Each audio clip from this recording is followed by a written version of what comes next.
बिस्मिल्लाहिर्रहमानिर्रहीम अस्सलाम वालेकुम dear students, how are you? I hope you'd be fine. This is exercise 5D और अब हम करेंगे इंटरमीडिएट लेवल के क्वेश्चंस। तो क्वेश्चन नंबर 4 से स्टार्ट करते हैं। क्वेश्चन नंबर 3 तक हम ऑलरेडी कंप्लीट कर चुके हैं। इसमें हमसे कह रहे हैं find the smallest rational value of y that satisfies the inequality 8 is less than और इक्वल्स टू 7y। ऐसे क्वेश्चन के अंदर बच्चों आपको क्या करना है, y की सबसे स्मॉलेस्ट वैल्यू फाइंड आउट करनी है। स्मॉलेस्ट वैल्यू की जब भी बात की जाएगी तो इसका मतलब है कि आपने y की वैल्यू कैलकुलेट करनी है। तो देखो बच्चों, जब भी आपके पास इस तरह से इनइक्वालिटी दी हुई हो जिसके अंदर वेरिएबल राइट हैंड साइड पर हो, तो सबसे पहले तो आपने क्या करना है कि आपने जो भी आपकी वैल्यू राइट हैंड साइड पर है उसको लेफ्ट हैंड साइड पर ले जाना है। तो अब ऐसा करने से क्या होगा, 7y ग्रेटर है ना, इसकी तरफ मुंह खुला हुआ है। तो जब आप 7y को लेफ्ट हैंड साइड पर रखेंगे तो ये जो इनइक्वालिटी की साइन है ये भी ऑल टुगेदर चेंज हो जाएगी। जिस तरफ जो है वो इसका जो माउथ ओपन था उसी तरफ इसका माउथ ओपन हो जाएगा। 7y इज ग्रेटर, ठीक है, ये चीज़ आपको समझ में आनी चाहिए। 8 इज लेस देन और इक्वल्स टू 7y।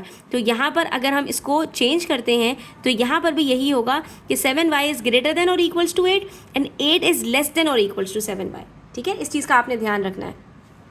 और उसके बाद फिर हम इसको सॉल्व करेंगे तो 7 को दूसरी तरफ जब शिफ्ट करेंगे तो 8 के साथ डिवाइड होगा और 8/7 का आंसर क्या आता है, 1/7। दैट्स ऑल, बस ये आपका आंसर हो जाएगा यहाँ पर। और आपने कुछ भी नहीं करना, ठीक है। आप इसको लिखोगे 7y इज लेस देन और इक्वल्स ग्रेटर देन और इक्वल्स टू 8, उसके बाद y इज ग्रेटर देन और इक्वल्स टू 8/7 और 8/7 इक्वल्स टू यहाँ पर हमारे पास बराबर होता है 1/1/7 के। आप इसको डिवाइड कर लें तो आपके पास आंसर 1/1/7 आ जाएगा। तो चाहे आप 8/7 लिखें चाहे 1/1/7 लिखें, दैट मीन्स द सेम। ठीक है, रैशनल वैल्यू कह रहे हैं तो आपने मिक्स नंबर में लिख देना है, ज़्यादा बेटर है।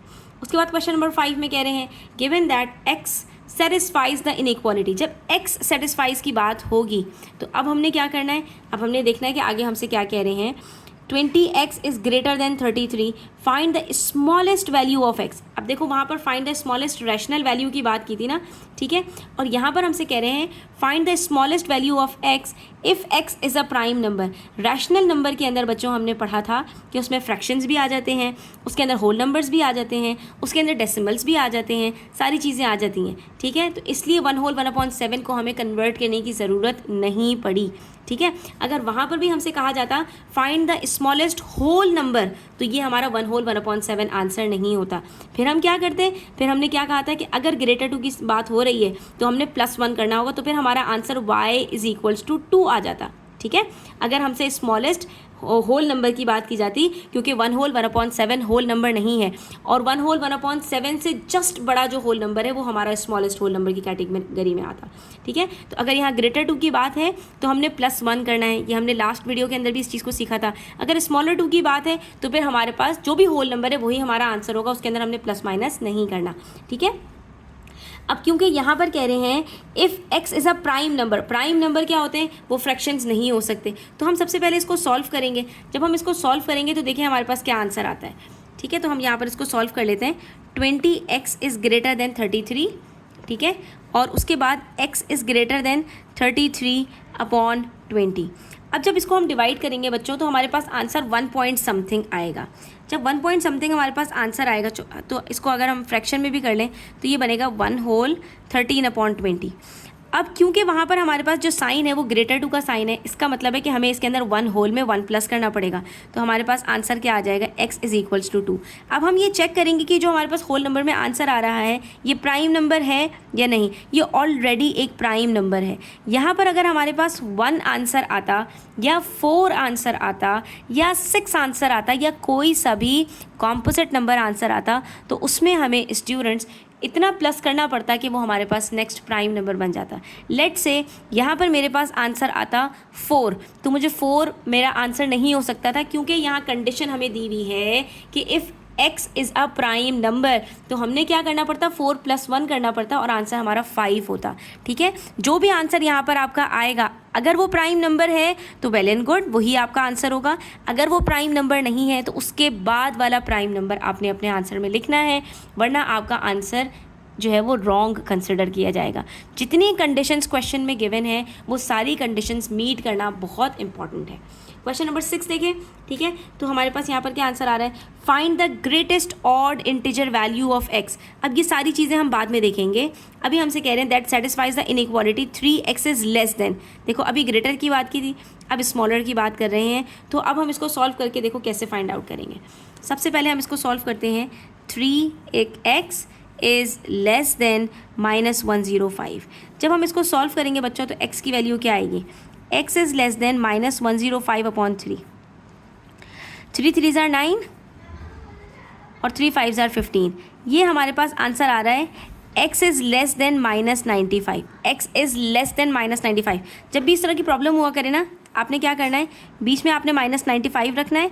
और नंबर लाइन तो अब आप लोगों को पता है ना किस तरह से हम ड्रॉ करते हैं कि इस तरफ जाएंगे तो हमारे पास नंबर जो होते हैं वो बज़ाहिर छोटे हो रहे होते हैं, और इस तरफ जाते हैं तो नंबर्स बड़े हो रहे होते हैं क्योंकि नेगेटिव नंबर्स है। तो ये -94, -93, -92 और इधर आ जाएगा -96, -97, -98, क्योंकि नेगेटिव नंबर्स में उल्टी गिनती चल रही होती है।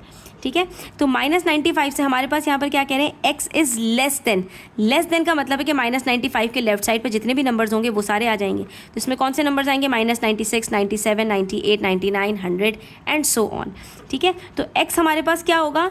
-96 हो सकता है, 97 हो सकता है, 98 हो सकता है, और इसके पीछे वाले नंबर्स हो सकते हैं, ये सब नहीं हो सकते। ठीक है, अब नंबर लाइन से आपने इन सारी चीज़ों को अच्छे से समझना है। लेकिन हमें कौन सा नंबर लेना है, तो उसके लिए हमें क्वेश्चन में वापस जाना पड़ेगा। हमसे कह रहे हैं find the greatest odd integer value. अच्छा, मज़े की बात है, इंटीजर पॉजिटिव भी होते हैं और नेगेटिव भी होते हैं।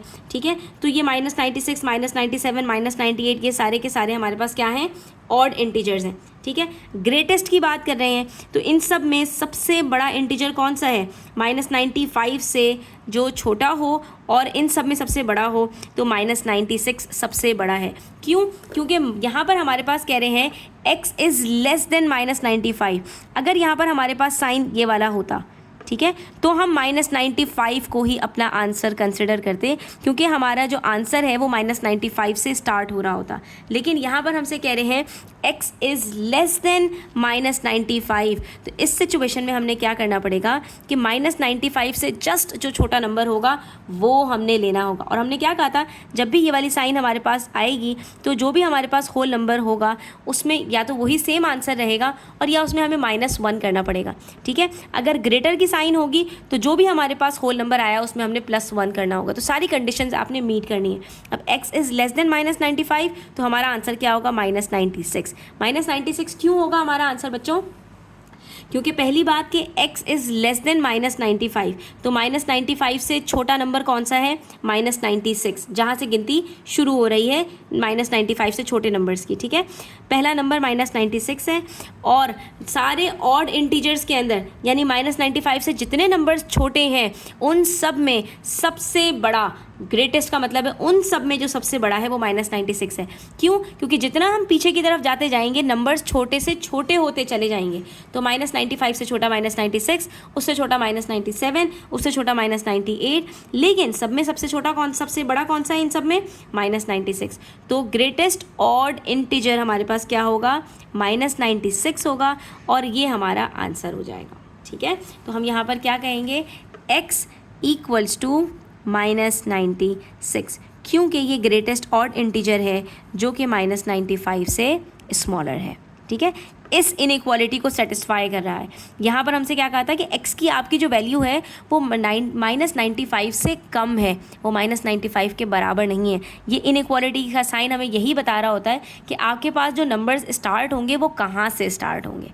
ठीक है बच्चों, अच्छा जी, उसके बाद नेक्स्ट क्वेश्चन देखें। क्वेश्चन नंबर 7 में हमसे कह रहे हैं if y is an integer, अगर y एक इंटीजर हो and it satisfies the inequality 5y is less than 20 and 2y is greater then -6। अब दो अलग अलग इनइक्वालिटीज़ हैं। ठीक है, दोनों को हम सॉल्व करेंगे, देखते हैं दोनों में हमारे पास क्या क्या आंसर्स आते हैं।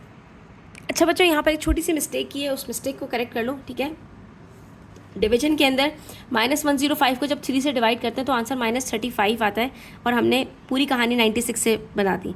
ठीक है, और दूसरी बात इसके अंदर कि ऑड इंटीजर की बात की थी तो हमारे पास 96 तो आंसर हो ही नहीं सकता क्योंकि वो इवन नंबर है। ठीक है, तो अब हमने क्या करना है, -35 के लेफ्ट साइड पर हमने सारे नंबर्स लिख देने, -36, -37, -38 और राइट साइड पे -34, -33। तो इन नंबर्स को तो हम कंसिडर करेंगे ही नहीं क्योंकि हमसे क्या कह रहे हैं, x is less than -35।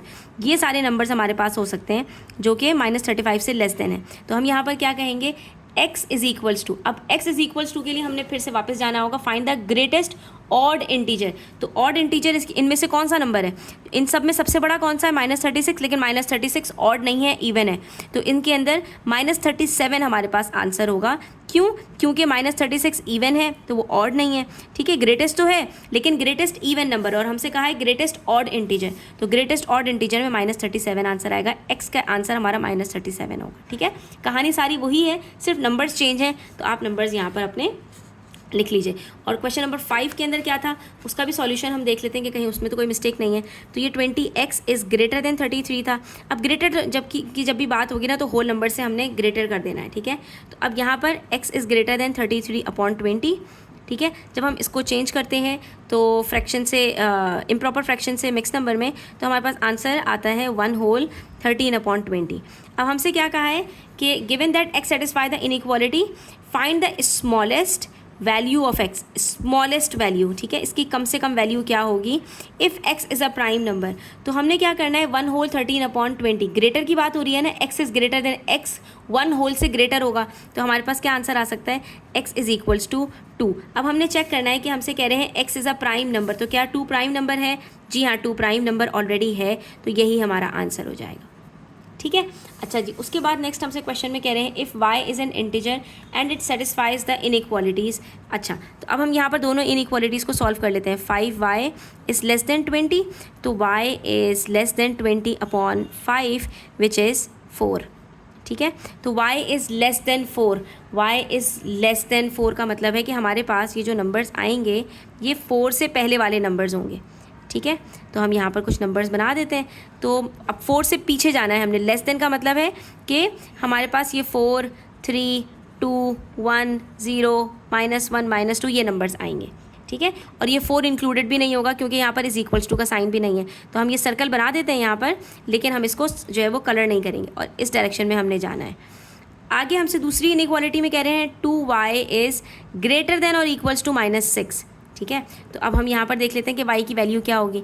y is greater than और इक्वल्स टू -6/2, 2 1 ज़ार 2, 2 3 ज़ार 6। तो यहाँ पर हमारे पास आ रहा है y इज़ ग्रेटर देन और इक्वल्स टू -3। तो दूसरी y की वैल्यू हमारे पास ग्रेटर देन और इक्वल्स टू -3 है। तो इसका मतलब है हमें अपनी लाइन थोड़ी सी और एक्सटेंड करनी चाहिए कि यहाँ पर हमारे पास जो लास्ट नंबर है वो -3 आ जाए। तो हमारी लाइन होगी कहाँ से लेकर कहाँ तक? -3 से लेकर 4 तक होगी, लेकिन -3 इंक्लूडेड होगा और 4 इंक्लूडेड नहीं होगा। तो ज़्यादा बेटर है कि हम यहाँ पर भी सर्कल बनाएं अपना, और क्योंकि ये एरो आगे की तरफ नहीं जाएगा, लिमिट यहीं तक है। ठीक है, लेकिन इसको हम सर्कल करेंगे क्योंकि यहाँ इज़ इक्वल्स टू का साइन है, y के अंदर -3 इंक्लूडेड है, लेकिन इसको हम सर्कल नहीं, इसको कलर नहीं करेंगे क्योंकि ग्रेटर 2 के अंदर 4 के साथ ये हमारे पास शामिल नहीं है, इंक्लूडेड नहीं है। तो हमसे कह रहे हैं find all the possible values of y। तो y की पॉसिबल वैल्यूज़ क्या क्या हो सकती हैं? y की पॉसिबल वैल्यूज़ -3 से लेकर 3 तक हो सकती है। तो हम कह सकते हैं y इज़ इक्वल्स टू -3, और हम इसको इस तरह भी लिख सकते हैं, ज़्यादा बेटर है कि आप इसको इस तरह से लिखें, y इज़ ग्रेटर देन और इक्वल्स टू -3, लेस देन और इक्वल्स टू +3। ये बेस्ट तरीका है अपने आंसर को लिखने का कि हमने पूरी लिमिट बता दी, शुरू कहाँ से हो रहा है और आखिर कहाँ पर है। y स्टार्ट हो रहा है -3 से और एंड कहाँ हो रहा है 3 से। क्यों? क्योंकि इन्होंने हमें 2 इनइक्वालिटीज़ दी थी। इन्होंने कहा था y की वैल्यू या तो 4 से स्मॉलर होगी, ठीक है, और या -3 के इक्वल्स होगी या -3 से ग्रेटर होगी। तो -3 से लेकर 4 तक जितने नंबर्स आते हैं वो सारे के सारे हमारे इसमें इंक्लूडेड होंगे। तो अब आपकी मर्ज़ी है कि आप नंबर लाइन के थ्रू अपना आंसर शो करो, चाहे आप यहाँ पर इस इनइक्वालिटी के थ्रू अपना आंसर शो करो। आपका आंसर दोनों कंडीशंस के अंदर करेक्ट माना जाएगा। यहाँ पर हमारी एक्सरसाइज कंप्लीट होती है। स्टिल कोई क्वेश्चंस हो, कोई क्वेरीज हो, कमेंट सेक्शन में पूछ सकते हैं आप, ठीक है। और अगर वीडियो अच्छी लगी हो तो अपने फ्रेंड्स के साथ शेयर करें और लाइक करें अपने, और चैनल को सब्सक्राइब करें अगर अब तक सब्सक्राइब नहीं किया है। अपना ख्याल रखें। अल्लाह हाफ़िज़।